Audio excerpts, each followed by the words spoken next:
Halo pemirsa JPR TV dari Sabang sampai Merauke, dari Miangas hingga Pulau Rote. Bertemu lagi bersama saya Bilki Sabila dalam program Juru Bicara.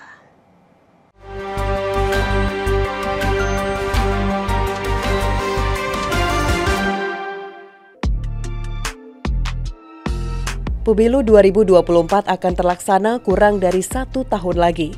Sudah menjadi hal jamak saat menjelang pemilu, dalam grup percakapan atau media sosial, sudah ramai dengan tersebarnya berita-berita yang simpang siur atau informasi hoaks. Hingga 4 Januari 2023 lalu, Kementerian Kominfo telah menangani 1.321 konten hoaks yang berkaitan dengan politik.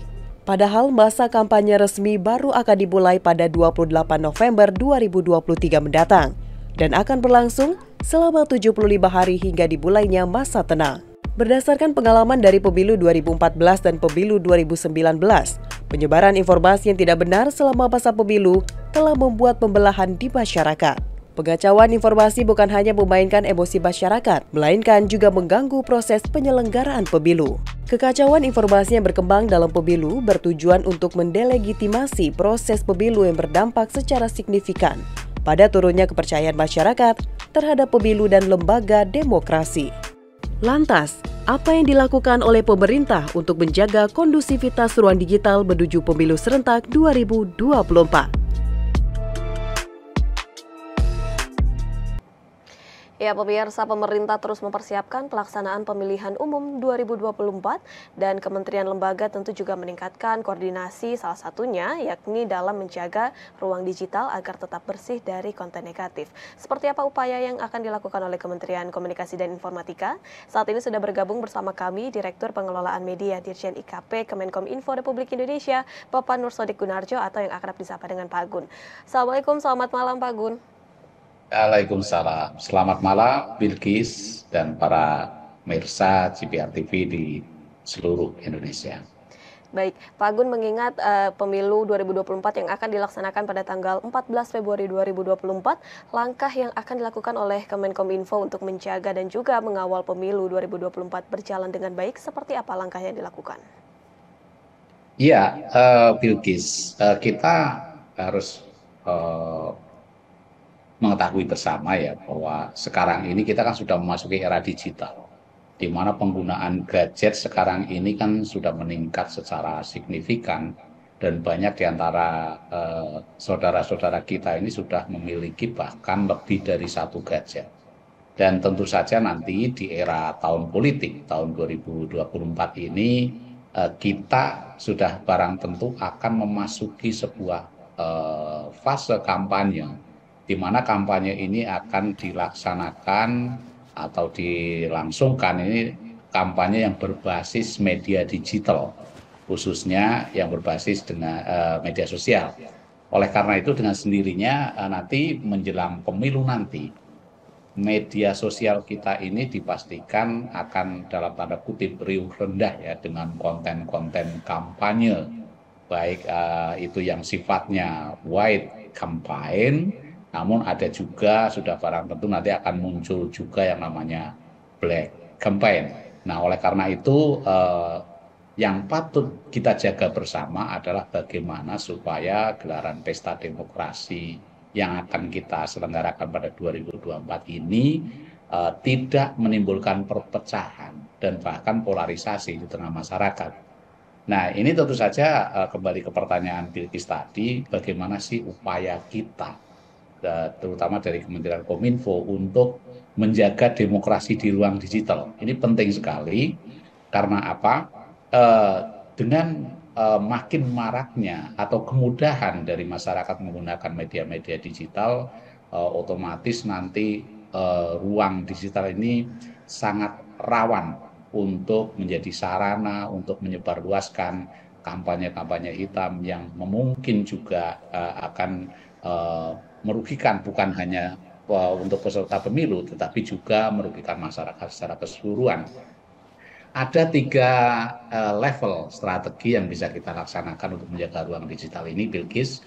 Jadi yang pertama adalah tentu saja kita melaksanakan strategi di level hulu.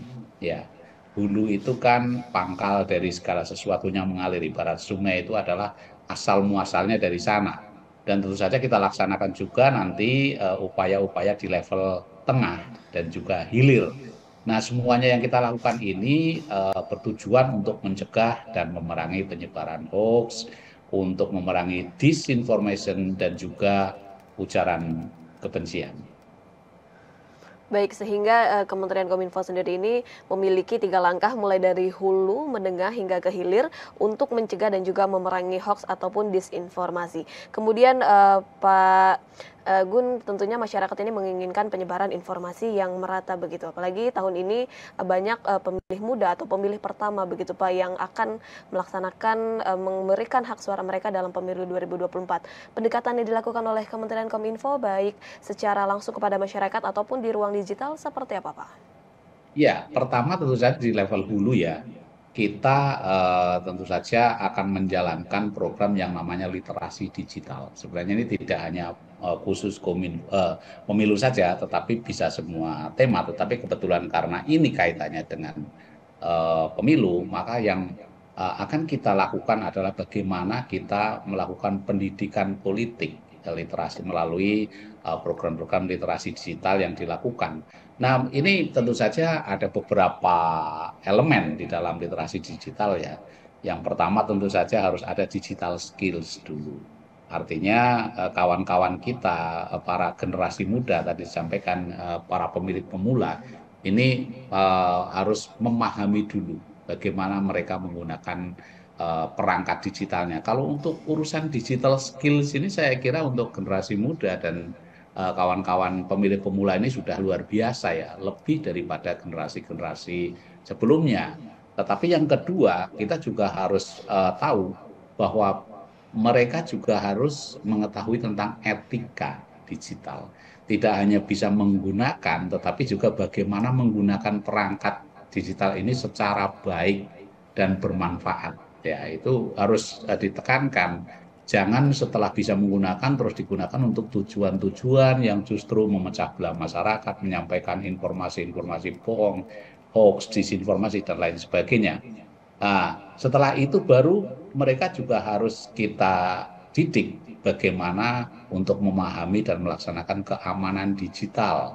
Ya, ini penting karena jangan sampai justru pada saat-saat menjelang pemilu ini kita menggunakan perangkat secara serampangan sehingga nanti secara tidak sadar mungkin akan membuka data digital kita, akan membuka data digital atau data-data pribadi yang sebenarnya harus dilindungi, tetapi justru diumbar di media ini tentu saja satu hal yang tidak baik. Dan yang penting sekali adalah bagaimana itu menjadi budaya ya nantinya. Artinya tidak hanya sekadar melaksanakan ketiganya, tetapi itu menjadi hal yang diterapkan dalam kehidupan sehari-hari.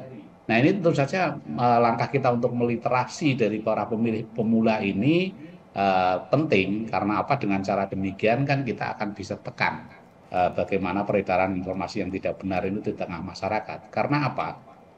Terbanyak dari pengguna media sosial, khususnya media sosial dan juga internet ini adalah generasi muda. Dan mereka nantinya adalah yang masuk ke dalam kategori para pemilih pemula. Ini adalah prosentasenya dari medsos ini terbesar ada di mereka.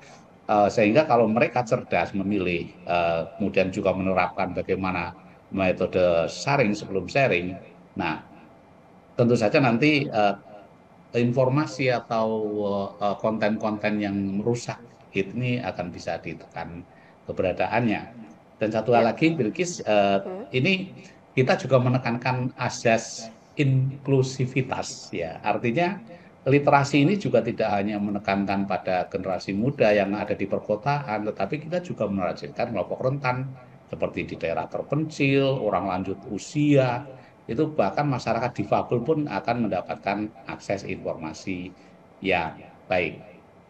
Baik, pendekatan dengan literasi digital dan tentunya inklusivitas informasi mengenai pemilu 2024 ini dapat diakses oleh semua masyarakat, terutama bagi kalangan-kalangan tertentu. Dan Pak Dirs, kita akan mengetahui bagaimana pengawasan ruang digital yang akan dilakukan oleh Kementerian Kominfo, namun kita harus jeda terlebih dahulu Pak. Sesaat lagi pemirsa, tetaplah bersama kami dalam Juru Bicara.